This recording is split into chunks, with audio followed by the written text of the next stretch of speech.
Otep et que les bénédictions soient. Bienvenue à cette nouvelle communication qui portera sur les obstacles intérieurs de la réussite.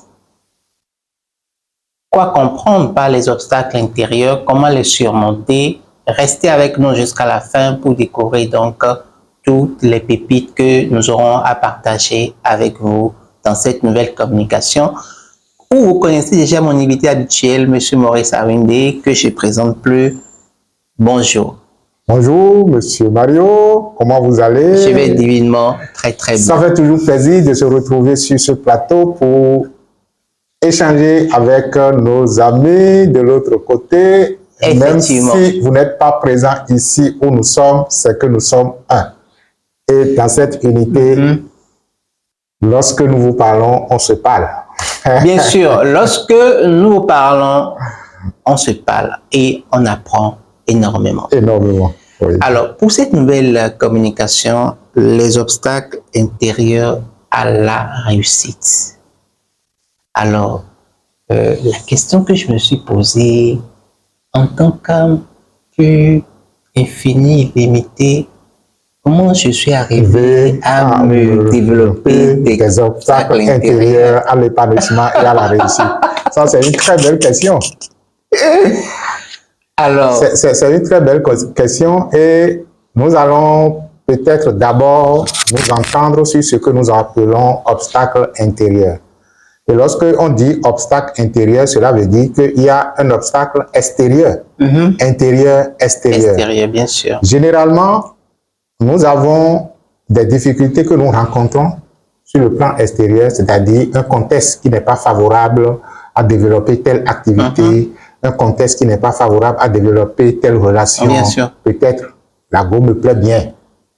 Je lui ai parlé, mais mes conditions matérielles font que, bon, aujourd'hui, la tendance est que si tu n'as pas un peu, les go ne te regardent pas. Donc, le fait que matériellement, je ne suis pas à l'aise pour qu'elle pense que je peux lui donner satisfaction sur ses besoins matériels, bon, ça, c'est un obstacle. Ça limite les possibilités. Ça, c'est un obstacle extérieur. Bien sûr. Le fait que peut-être ses parents ne sont pas d'accord avec moi, c'est un obstacle extérieur. Bien sûr. Le fait que, bon, je pense commencer une activité et je n'ai pas les ressources matérielles et financières, c'est un obstacle extérieur. Le fait que quelque chose, un contexte extérieur m'empêche de, c'est-à-dire un événement extérieur m'empêche de faire quelque chose que j'estime être bon pour mon épanouissement, c'est un obstacle extérieur. Mais au-delà... La pluie qui tombe. C'est un obstacle qui m'empêche d'aller à mon rendez-vous. C'est un obstacle extérieur. Mais au-delà de ces événements, de ces conditions, nous constatons qu'au plus profond de nous se trouve un certain nombre de dérangements, un certain nombre d'énergie, un certain nombre de nœuds énergétiques qui, en fait, nous empêchent d'être sereins, d'être en paix, de même prendre des initiatives. Lorsque vous avez la possibilité d'aller quelque part, matériellement, et que depuis longtemps vous êtes en train d'y réfléchir et que vous ne vous êtes pas levé pour y arriver, on dira que vous avez un obstacle intérieur à vous, à la prise de cette décision ou à l'effectivité donc de cette opération à faire. Donc, ce que nous appelons intérieur, c'est en fait ce qui en nous empêche de faire quelque chose ou d'être quelque chose sans que de l'extérieur personne ne voit. Alors, est-ce que la procrastination est aussi dans le registre des obstacles intérieurs? On peut mettre, c'est vrai qu'on viendra à citer quelques obstacles intérieurs, mais on retient, comme tu es en train de le dire, que la procrastination fait partie des obstacles intérieurs. On va y revenir. Alors, dites-nous, qu'entend-on par obstacle intérieur? Oui, c'est ce que je suis en train de dire. Bien sûr. Un obstacle intérieur, c'est en fait quelque chose en vous qui vous empêche de mener une action allant dans le sens de votre épanouissement. Quelque chose en vous. C'est-à-dire, quand je dis en vous, c'est que vous ne voyez pas la chose, mais la chose vous tient. De l'extérieur, personne ne voit. Personne ne voit. C'est généralement des impulsions de pensée c'est généralement des impulsions, d'émotions qui en fait vous bloquent et ne vous donnent pas liberté à aller. On dit souvent que les êtres humains recherchent la liberté, mais la première liberté à rechercher, c'est d'abord la liberté psychologique. Ok.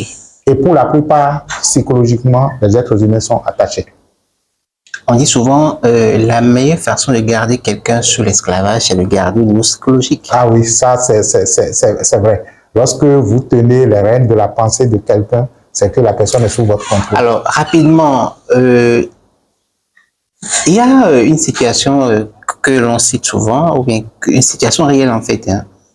On dit, lorsque vous mettez souvent l'âne, vous attachez souvent l'âne à un poteau, et que vous n'avez plus le code à l'attacher, faites semblant de le faire tourner la corde au cou et de l'attacher, psychologiquement, il reste là. Oui, je sais de quoi c'est une allégorie que nous racontons généralement, même quand on fait les formations en développement personnel et surtout si nous parlons donc si on aborde l'ingénierie des croyances de base.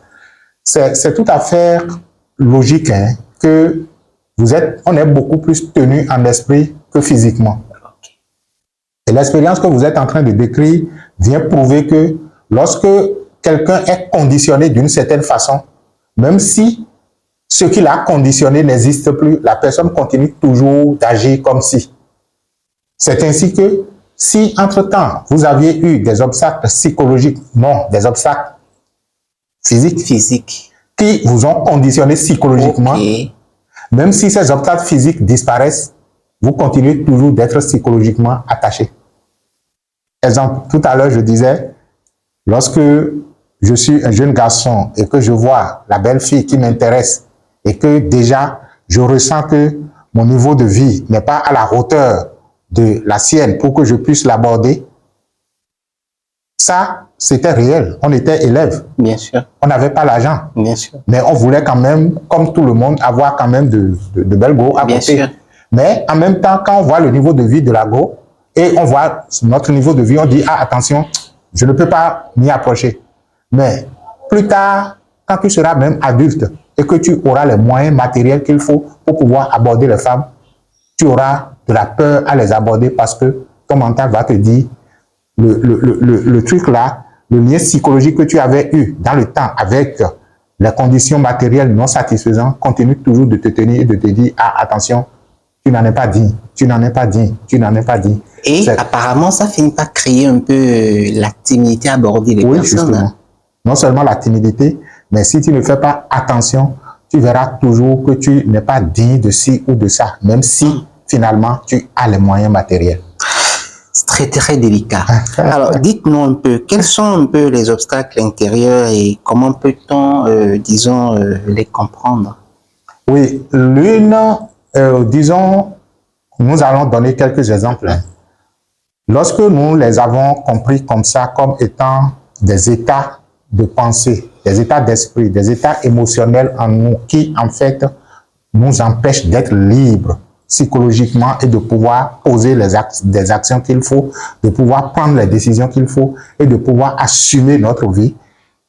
L'une d'elles, ou l'un d'eux, en tant qu'état émotionnel, c'est la peur. Ok. La peur, c'est vrai, est liée à la survie.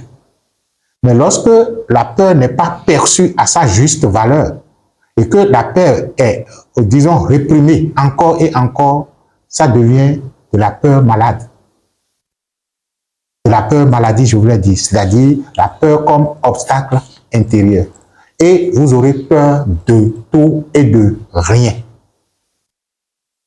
Alors que la première expression de la peur, c'est justement l'amour lorsque il ne trouve pas le répondant nécessaire. Vous voyez? Mais lorsque cela se fait encore et que cela n'est pas compris et redirectionné, la peur s'installe en vous. Une autre expression des obstacles intérieurs, c'est la honte. Vous avez des gens qui ont honte d'eux-mêmes. C'est pas la honte des autres, hein? Non, la honte de soi. Justement. Ils ont honte. d'eux-mêmes.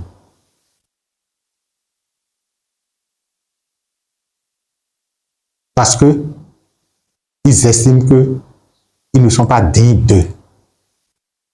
Ils ne sont pas, disons, ils ne peuvent pas s'assumer. Ça, c'est carrément une forme de non-acceptation du soi. Du soi. Une autre expression de blocage intérieur, la culpabilité. J'aurais dû faire ci, je n'ai pas pu faire ça, j'aurais dû faire ça, que je n'ai pas pu faire un tout. Et à force de se répéter ça encore et encore, cela vous limite et vous rend inactif. Parce que on se justifie de n'avoir pas pu et de ne pas pouvoir. Une autre expression de blocage intérieur, j'ai parlé de la peur, j'ai parlé de la honte, j'ai parlé de la culpabilité. Je pourrais parler également de quoi? De l'isolement du soi. C'est-à-dire que se sentir seul face à tous les problèmes du monde. C'est des gens qui, en fait, ne se sentent pas mérités de l'apport des autres pour pouvoir surmonter leurs problèmes. Ils ont honte même de parler de leur situation à X ou à Y. L'isolement du soi. C'est différent de la solitude. Bien sûr, qui est carrément en fait, un état nécessaire. Un état nécessaire à l'éveil. À l'éveil. Une autre expression, quoi par exemple? J'ai parlé de la colère. On peut compter la colère dedans? Oui, oui, justement. Donc c'est de ça que c'est ça que j'oubliais. La colère est un obstacle intérieur. La colère naît de la frustration de ne pas pouvoir être compris ou de ne pas pouvoir être ce que l'on désire être. Lorsque c'est entretenu, ça devient un état émotionnel dérangeant. C'est un obstacle intérieur à l'épanouissement et à la réussite. Et voilà est-ce que l'ignorance de soi peut faire... L'ignorance de soi, oui. En fait, on dira que, comme on le dit, hein, l'ignorance est la mère de tous les vices. Les vices sont... Il y a par exemple le mensonge. Le mensonge, ok. Non pas que vous mentez à quelqu'un d'autre, mais le mensonge au sujet du soi. C'est-à-dire se faire voir pour ce que vous n'êtes pas. Vous êtes en train de mentir à vous-même. C'est un obstacle intérieur. C'est parce que vous ne vous acceptez pas tel que vous êtes obligé donc de faire voir que vous êtes autre chose. Et le fait de le faire constitue un obstacle intérieur à l'expression de la vérité que vous êtes. Vous mentez à vous-même. C'est un obstacle intérieur à l'épanouissement. Alors, est-ce que l'autre qui m'est venu en esprit, c'est le chagrin. Le chagrin. C'est également un obstacle intérieur. Ça le pèse, chagrin. Le chagrin. Okay. Ça pèse sur vous. Et on est là dans son coin. Non, le chagrin, c'est des éléments extérieurs qui apportent parfois normalement le chagrin, n'est-ce pas? Ah oui, je suis d'accord que les éléments extérieurs interviennent pour nous faire comprendre que nous avons ces obstacles intérieurs en nous. Au fait, c'était déjà là. La frustration est là et il y a un événement extérieur qui a amené à ce que, bon, bouf. Tu vois, donc les éléments extérieurs, c'est pourquoi je dis, c'est vrai qu'il y a un contexte, il peut y avoir des contextes extérieurs qui, en fait, soient des obstacles à notre épanouissement ou à notre réussite. Mais ces obstacles extérieurs nous éveillent au fait que les plus grands obstacles sont en nous. Les plus grands obstacles sont en nous. Voilà. Alors, dites-nous, quelle peut être un peu la cause de ces obstacles? Je vais dire tout simplement que lorsque vous êtes tel que vous êtes et que vous vous analysez correctement, vous allez constater que il n'y a qu'une seule expression de l'être, de l'intérieur vers l'extérieur. Cette expression, c'est ce qu'on appelle l'amour, qui est en fait l'effusion de soi vers les autres. Mais il s'est fait que dans la logique de l'expérience de la conscience elle-même, elle a fabriqué ce qu'on appelle l'illusion de la limitation.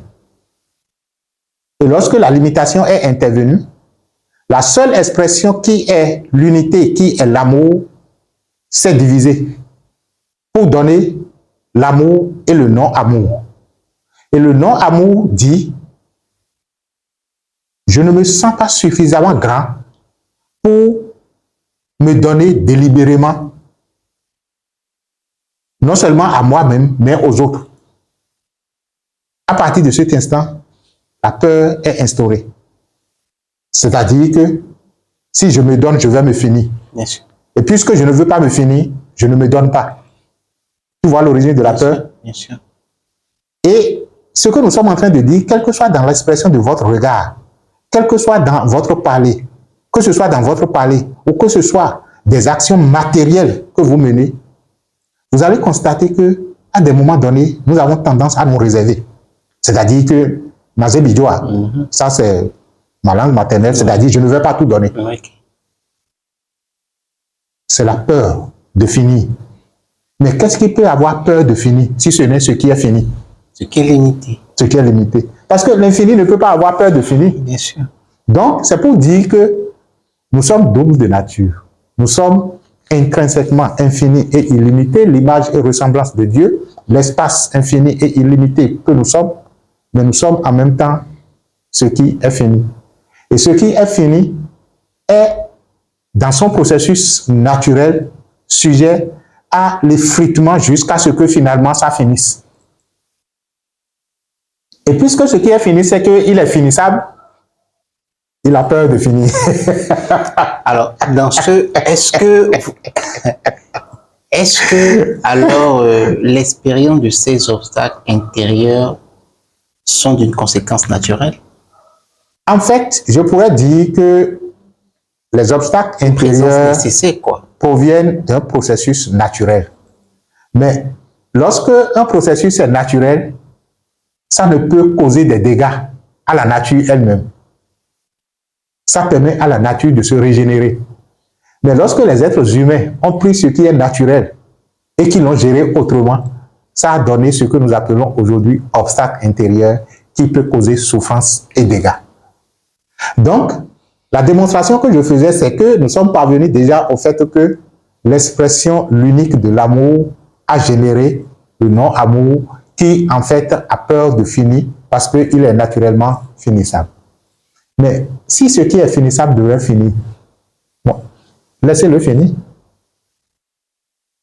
Donc, la première tendance de la peur qui est l'excroissance de l'amour dit ce qui est finissable doit finir. Mais c'est quand ce qui est finissable refuse d'être finissable et naturellement de rentrer dans le processus de finir que les autres dégâts sont causés. Que la honte intervienne, la culpabilité intervienne, la colère intervienne, le mensonge intervient, ainsi de suite, ainsi de suite. Ce que je suis en train de dire, si vous pensez que votre esprit mental va me comprendre, vous allez faire tout ce que... La meilleure façon de comprendre les enseignements spirituels, c'est de vous laisser pénétrer, de saisir la chose comme si cela sonnait en vous, c'est-à-dire comme si la voix que vous entendez de moi vient de nulle part de vous, en train de vous instruire. Parce que c'est la voix de votre conscience que j'ai empruntée, que je suis en train de vous révéler. Par conséquent, ce n'est pas moi qui vous parle, c'est vous qui vous parlez à vous-même. Parce que vous avez estimé que cela synchronise avec votre être intérieur. Donc, lorsque vous vous surveillez correctement, vous allez constater que les émotions dérangeantes que nous installons en nous viennent du fait qu'il y a quelque chose qui se passe que nous n'admettons pas. Et si c'était ce qui devrait se passer à admettre, admettons-le. Donc, celui qui se culpabilise, c'est celui qui n'admet pas que ce qui s'est passé se soit passé ainsi. Or, dans le processus de ce qui devrait finir, ça s'est déjà passé et ça, c'est fini. Parce qu'une fois entamé, ça va finir. L'autre n'a été ni entamé, ni fini, c'est éternel. Et c'est en son sein que se déroule ce qui est impermanent. C'est pourquoi la tradition spirituelle parle de la permanence et de l'impermanence. Donc, toute chose que vous n'admettez pas est quelque chose qui s'est déjà passé et va passer. C'est-à-dire que le déroulement de ces choses-là va finir. Parce que Vous entretenez juste la colère parce qu'on n'admet pas que, bon, l'événement là, ça finit. Bien sûr. Et si c'était déjà fini et que ça pouvait donner accès à d'autres types d'événements. On entretient le mensonge sur soi parce qu'on veut se faire voir pour ce que l'on n'est pas. Et si vous étiez déjà la totalité de toutes choses, est-ce que vous accepteriez encore de vous faire voir pour une partie que vous n'êtes pas? Vous voyez? Donc, le processus naturel n'engendre pas souffrance. Le processus naturel engendre gloire sur gloire. La première excroissance de l'amour qui a donné naissance à la peur dit, c'est pour que l'amour soit davantage valorisé. Mais lorsque cela n'a pas été compris par les êtres humains et qu'ils ne veulent pas que cette excroissance de limitation finisse pour donner naissance à ce qui est infini, on a alors formé des grumeaux d'énergie, des agrégats d'énergie qui se sont entassés en nous pour devenir des obstacles. Alors, tout à l'heure, pour les causes, comment je vais dire? Voilà. Si je ne m'accepte pas comme je suis, c'est parce que je n'ai pas pris conscience que je suis déjà la toute gloire. Oui. Et pour une personne qui développe la procrastination, par exemple, Oui. quel est un peu son jeu intérieur? La procrastination vient du fait que vous ne décidez pas à mener l'action. Mais qu'est-ce qui est à la base de cette procrastination? Il faille donc faire une introspection pour pouvoir retrouver la cause. Ça dépend de quoi il s'agit. Je reviens souvent sur ce cas de... la fois passée, j'étais en train de discuter avec quelqu'un un jeune plus que moi, je pourrais appeler petit frère, et je lui disais, bon, nous, en notre temps, on avait assez de difficultés à aborder les femmes, les jeunes filles, et vous avez de la facilité maintenant parce que dans le temps, si tu donnais rendez-vous à une fille et que tu lui dis, à 17h, on va se voir, il n'y a ni portable pour l'appeler si véritablement sa maman l'a commandé et qu'elle est sortie de la maison. L'homme a souffert. Hein? Mais on n'y avait même pas pensé. Et une fois que c'était, le rendez-vous est déjà donné, tu es obligé de te trouver sur les lieux. Mais si pas de garde, la maman qui devrait l'envoyer au moulin ne l'a plus envoyé. Tu restes debout là comme piqué pendant tout le temps et après. Eh ben... Donc, je discutais avec un jeune et je dis, mais à votre temps maintenant, vous avez assez de facilité, on peut au moins s'informer si le rendez-vous tient ou pas et tout le reste. Et je lui disais, bon, la difficulté aussi dans le temps, c'était de les aborder. Hein, mais comment vous faites maintenant? Il dit, oui, ça continue toujours, hein, ils ont toujours des difficultés à aborder les go, mais qu'aujourd'hui, on peut écrire et envoyer. En fait, pour vous, le débat, quoi. On commence par coucou, tu vas bien. C'est-à-dire qu'on trouve, si c'était debout, la saluer même pour placer le premier mot, c'est difficile. Voilà. Mais comme c'est de loin là, bon, on reste là et on envoie. Donc beaucoup de cours se font maintenant par le numérique et c'est une façon de blaguer. Hein. On a décidé de rire un peu avec vous. Donc c'est pour dire tout simplement que lorsque il s'agit d'une procrastination, par exemple, à aller vers ou à faire des choses. La plupart du temps, c'est d'accomplir les objectifs qui nous tiennent à cœur. Mais les objectifs qui nous tiennent à cœur ne s'accomplissent que lorsque nous exécutons au quotidien les tâches pouvant nous les amener vers. Et l'une des tâches, par exemple, peut être aller rencontrer telle personne et discuter avec lui. Mais vous ne savez pas jusqu'à quel point certaines personnes ont la peur au ventre d'aller à une rencontre. C'est vrai, hein? On l'imagine pas mal. Et il se dit, demain je vais l'appeler. Après demain je vais l'appeler. Et juste appel, hein? Juste faire appel. Hein? Faire appel et obtenir un rendez-vous. Donc, s'il s'agit d'une action personnelle que vous devez mener et que vous n'y arrivez pas, c'est aussi d'analyser, mais qu'est-ce qui en moi m'empêche de me lever tout de suite et d'aller? Si on doit rester un peu dans la logique que vous avez présentée tout à l'heure, si je me culpabilise trop sur moi-même, je ne m'accepte pas comme je suis, c'est parce que je ne vois pas que je suis la totale grandeur. Et par rapport à la culpabilité, par rapport un peu à la procrastination. Comment on lit cela? Quelle nature de soi on refuse d'appréhender? C'est en fait que l'individu ne s'autorise pas à mériter l'action à poser. la personne ne se donne pas l'autorisation de mériter l'action à poser. Il se dit, je n'en suis pas digne. Si c'est une action qui va contribuer à son bonheur, il estime qu'il n'en est pas digne. C'est-à-dire que c'est comme si ça là, c'est déjà trop grand pour moi. Par conséquent, et si je posais cette action-là maintenant et que si entre-temps les gens me voyaient, ils vont dire quoi? Ils vont penser quoi de moi? Et si entre-temps l'action n'est pas efficace, ça va donner quoi? Il y a trop de et si qui finalement émoussent l'ardeur de se lever pour aller faire. Et on dirait parfois que, disons, c'est totalement inconscient. Oui, justement. Oh, en fait, le processus des obstacles intérieurs est un processus totalement inconscient.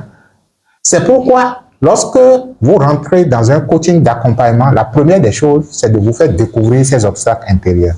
On vous permet maintenant de commencer par porter un regard conscient sur ces choses en vous. Parce que dès lors que vous commencez par en être conscient, il est possible maintenant de prendre un autre chemin. Oui.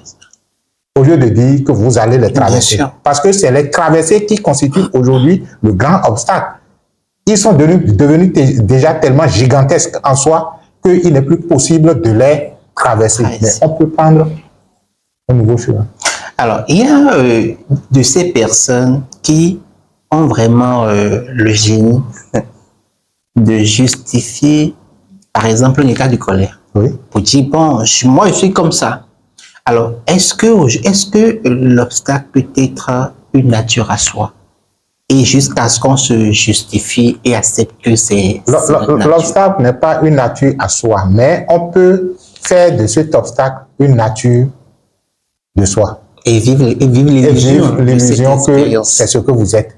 Sinon, en fait, à l'origine, toute âme n'est pure et parfaite. Quand je dis mais, c'est à l'origine, c'est-à-dire que quand le Créateur nous créait, si entre-temps on devrait parler de Créateur, sinon on dira tout simplement quand la vie se générait.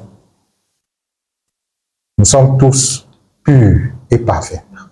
Mais dans le processus de nos incarnations, nous avons eu à faire des expériences qui nous ont marqués d'une certaine façon ou d'une autre. Et d'ailleurs, encore dans cette incarnation-ci, nous avons accumulé des informations de l'extérieur qui nous ont rendus tels ou tels. Certains méfiants, d'autres se voyant petits, d'autres se voyant indignes de ci ou de ça. Et tout ça, c'est une accumulation d'informations et de faits reçus de l'extérieur, qui sont devenus par la suite maintenant nos obstacles intérieurs. Les obstacles intérieurs sont souvent générés par l'éducation, sont générés par les pratiques sociales. Les pratiques sociales, je voulais dire, sont générées par les pratiques sociales. Sont générées par... Il y a aussi des expériences mal comprises. Les expériences mal comprises ou les expériences marquantes. Une expérience qui vous a marqué, que vous intériorisez, devient par la suite un obstacle à votre réussite ou à votre épanouissement. Il faut en prendre conscience, travailler là-dessus et les laisser être pour pouvoir donc permettre à votre conscience de faire de nouveaux choix. Alors, je crois que c'est un aspect très important. Oui. Alors, dites-nous, quels conseils pouvez-vous nous apporter pour nous permettre un peu de nous libérer de mieux en mieux des obstacles intérieurs? C'est vrai que sur cette chaîne, il arrivera un moment, nous sommes en train de réfléchir sur un programme, ça viendra, où nous pourrions accompagner disons, les gens à atteindre les objectifs qui se sont fixés. Je t'en avais parlé. Entre-temps, pour le moment, on continue de travailler là-dessus au secret. C'est en utilisant aussi bien les formations classiques que nous connaissons que les pratiques spirituelles pour pouvoir donc booster notre énergie à aller de l'avant. Pour l'heure, ce qu'il faut comprendre, c'est quel que soit ce que vous voulez être, quel que soit ce que vous voulez faire et quel que soit ce que vous voulez avoir, la première des choses, c'est d'abord de se savoir en être digne. Et ça, c'est la première question qu'il faut régler. Est-ce que je me sens suffisamment digne pour être, faire et avoir ce que je veux? Lorsque vous réglez cette question, vous commencez donc par chercher ce qui en vous empêche d'aller de l'avant dans ce processus-là. Généralement, on commence par en rencontrer à la suite des méditations introspectives où vous vous posez la question et que vous recherchez en vous. Soit vous allez commencer par faire des rêves qui vont vous révéler, vous mettre dans tel ou tel contexte où vous allez vous voir en train d'être incapable de mener telle ou telle action ou bien telle personne dit telle chose qui vous énerve, qui vous empêche donc ainsi de suite, et vous allez commencer par en prendre conscience. Au fur et à mesure que vous en prenez conscience, vous devez arriver à vous retrouver en tant qu'être isolé de ça, c'est-à-dire on dit se dissocier de l'obstacle intérieur. Parce que l'obstacle intérieur nous tient quand nous nous identifions à lui. Dès lors que tu sais qu'il est en toi et que toi tu es ce qui est plus vaste, il y a possibilité alors de le laisser et de commencer par prendre un autre chemin. Et pour y arriver, vous pouvez vous faire accompagner également par nous dans ce processus-là, en coaching personnalisé, comme on est en train de le dire. C'est du travail sur soi, et un travail fait sur soi est un travail gagné pour l'éternité et pour la vie. Oui. Alors actuellement, il y a une formation en cours qui est participé. La formation de AK Consulting, là, c'est... Appelons déjà le thème de la formation. Image de soi, confiance en soi et atteindre des objectifs. Alors, est-ce que cela prend en compte la gestion des obstacles intérieurs? Ça fait partie des choses que nous faisons sur cette formation, comment gérer vos obstacles intérieurs. Et actuellement, c'est vrai, vous pouvez toujours nous rejoindre ainsi. Entre-temps, vous êtes intéressé par de telles formations, image de soi, confiance en soi et atteinte des objectifs. Il s'agit pas de retrouver une seule image de soi pour une meilleure confiance en soi afin de pouvoir atteindre les objectifs qu'on se fixe. Voilà. Et nous sommes aujourd'hui, bon, dans l'évolution de cette formation, on est à une étape où, si vous désirez, vous pouvez toujours nous rejoindre parce que nous avons parlé la fois passée de l'ingénierie de la croyance, des croyances de base. Actuellement, on est en train de refaire notre vie en tant qu'acteur principal, c'est-à-dire que ma vie telle qu'elle est, si je suis celui qui est le tout-puissant, qui devrait prendre toutes les décisions, quel est le sens dans lequel je vais le diriger ou je vais la diriger, mon existence. Alors, la dernière fois, Babi, vous m'avez expliqué un peu le schéma d'accompagnement de la formation, où au début, les personnes devraient faire un check-up pour voir un peu les blocages, si je peux dire. Oui, c'est-à-dire c'était un test, le test MBTI, le test, je disais, le test de personnalité qui permet donc de voir quelle est votre prédominance en termes donc de personnalité, c'est ça? Oui, et après, il fallait maintenant faire un peu, écrire sur ça, scénario de vie. Oui, tout à fait. Donc, c'est de ça que je parle. Les gens, on a déjà fait travailler, disons, les participants qui, aujourd'hui, ont déjà écrit leur scénario de vie. Mais la deuxième phase... Aujourd'hui, pourquoi cette démarche a déjà fait voir, dans un premier processus, que la personne puisse voir la situation dans laquelle elle est, et dans l'autre processus, lui faire écrire un scénario de vie? Oui, écrit parce que je pense qu'on va faire une émission sur le fait d'écrire les choses. Hein. Sinon, de façon générale, hein, si on vous dit, on te dit, toi, Mario, jette un regard sur ton passé maintenant, tu ne peux le faire que de façon, disons, de façon rapide et de ne pas insister sur les choses. Mais quand il s'agira d'écrire, tu vas constater que ton attention est beaucoup plus mobilisée sur chaque séquence de cette vie parce que tu devras écrire. Et on tient compte de chaque phrase. Voilà. Donc, le fait de faire cet exercice te permet donc de reparcourir ton passé, de l'âge où tu as conscience jusqu'à maintenant, et de voir les événements importants qui, en fait, ont marqué ta vie.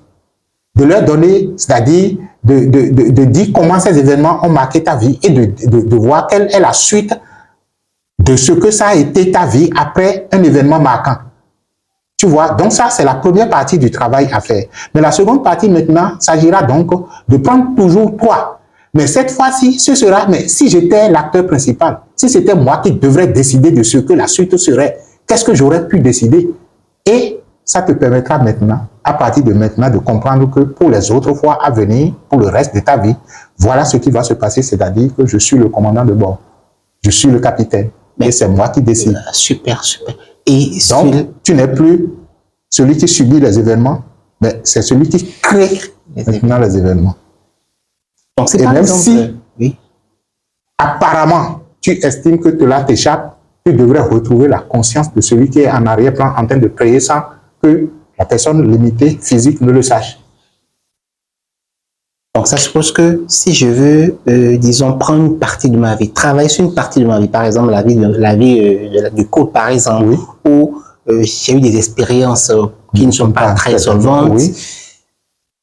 à partir de cette expérience, ça me permettra de définir Tout à fait. un autre carnaval de vie. Un autre canevas de vie et de savoir que, entre-temps, c'était parce que tu étais ignorant des potentiels en toi que tu pouvais développer, que tu as laissé inconsciemment ça là se créer. Ce n'est pas parce que tu as laissé inconsciemment se créer que tu n'es pas responsable. Tu es responsable du fait que tu n'as pas été conscient que cela pourrait se passer autrement.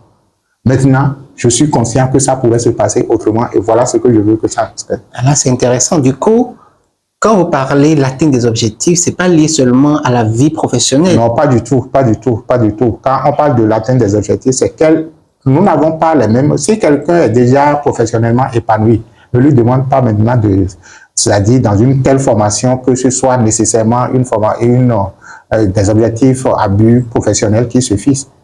Peut-être qu'il est professionnellement épanoui, mais maintenant il veut fonder une vie de famille. Okay. Donc il a besoin d'un partenaire, d'un conjoint. Donc ce sera son objectif à lui. Donc ce n'est pas limitatif en fait. Alors, très intéressant d'apprendre tout ça. Alors, cher enfant de lumière, être de lumière, voilà un peu, nous sommes au thème de cette communication.